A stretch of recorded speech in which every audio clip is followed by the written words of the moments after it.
A recent data mine has revealed the location of all dungeons from Acts 2, 3 and 4. This is great information for character progression planning, because each dungeon allows to farm an aspect that you can imprint on your gear for a guaranteed legendary effect. Moreover, you'll get those legendaries during your 1 to 50 leveling, making it great to plan for your build. I have filtered all aspects that are pertinent to the Sorcerer class and made a spreadsheet with the full list. You'll find their names, the legendary effect they provide. Keep in mind that imprinting from an aspect will give you the minimum value the legendary power has to offer. So I did put the minimum value in the description field here. Yet, for some of them, the minimum value is a great boost for leveling. You see, not all aspects were designed equally. Some of them have a very decent minimum value, while others have a minimum value that makes them practically unusable. I divided each aspect into their respective category to help you decide on which item type you want to imprint. As you can see here, in the aspect matrix, there are limitations to aspect imprinting on gear. For instance, mobility aspects can only be imprinted on boots and amulets. This aspect matrix should help you a lot when planning where you want to imprint. As for what you want to imprint, here you have the full list, and here I made a short list of all aspects that are worth considering farming during your 1 to 50 leveling. Finally, here I made a list of all the aspects I'll be farming to power up my piercing cold leveling build. Those are the best in slot if you want to use the piercing cold leveling guide available on the channel.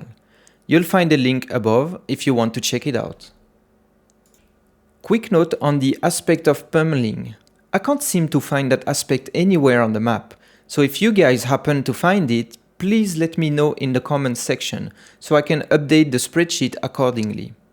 By the way, the spreadsheet will be available in the description field below, along other resource files. Once you know what aspect you want for your leveling build and where you want to imprint it, use the maps. I circled in blue all aspects that are pertinent to the Sorcerer class, and in red, the ones that I'll be using on the Piercing Cold build. I didn't include all Act 1 aspects because you can find them on the leveling guide video. In the description field of the video, you'll find the updated build that I'll use for leveling. It includes all the aforementioned aspects. Out of the 10 legendary powers in the build, 7 of them can be obtained by clearing their respective dungeons. For the 3 remaining powers, you'll have to gamble gloves with your obols to get the aspect of Frozen Orbit and the aspect of Frozen Memories. Then, gamble boots to get the aspect of Fortune. Don't forget to pray RNGesus before gambling. Good luck. The build comes in 2 flavors, the regular one and the glass cannon one, where I adjusted a few nodes to pack more power at the cost of toughness. Feel free to use one or the other, depending on the war tier difficulty and of course your ability to juke. I've been asked a lot about which war tier difficulty you should choose, so let's get that sorted out. I plan to finish the campaign in Veteran difficulty, which is World Tier 2. That's because difficult content is what is fun for me. I don't find it fun to one-shot every mob I'm gonna find on my first campaign clear. That's not how I enjoy playing. I know it's more efficient to blast the campaign in Adventurer difficulty, which is World Tier 1, to skip all the cutscenes and cinematics of the campaign, to rush the mount after completing Doran's quest, and to go through the campaign as fast as possible.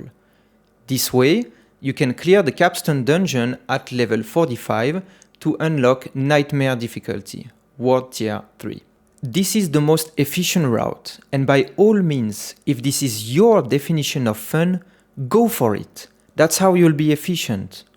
Use Rack's leveling guide with Arclage, Chain Lightning, Firebolt enchantment for the synergy with Devouring Blaze, Warmth and all that, all the way to level 50. That's the best way to rush the campaign. But for me, for my first campaign clear, I intend to enjoy every piece of the campaign. every flavor it brings. Man, it feels like we get a Diablo game every 10 years. And by the way, I'm not counting Diablo Immortal in that time frame. Anyway, long story short, play the way that is fun for you. That is your definition of fun. Don't let others decide for you what you find fun. The Piercing Coal build is perfect for World Tier 2 clear. It packs a lot of power, and if you find that boss fights are too long, just lower them to World Tier 1. That's a pretty good compromise you can do. Just go to the statue in Key of Ashad and lower difficulty to World Tier 1. Fight the boss, put it back to World Tier 2. Done. Now, don't think that because I'll clear the campaign in World Tier 2, I'm a noob and I can't put up competitive build guides. In fact, once I reach World Tier 3, that's when I will be efficient. That's the exact time when I'll pivot from the Piercing Coal build to the most efficient speed farming build, which I think is one of the lightning speed farming builds. And if I don't have enough crit chance and lucky hit chance on my gear by the time I reach World Tier 3, I'll probably rock an Ice Spikes cold speed farming build before going lightning. And then I'll start blasting.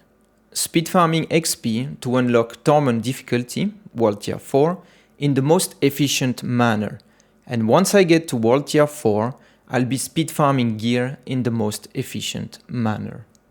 For that matter, the clan I'm part of has mandatory play hours per day and per week.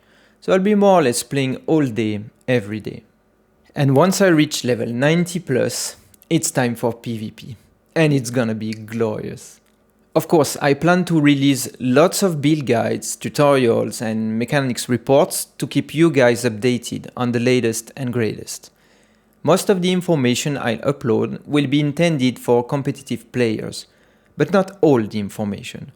Since build diversity is so high on the Sorcerer, I will also make a lot of fun builds to cover all the possible damaging skill combinations on the Sorcerer.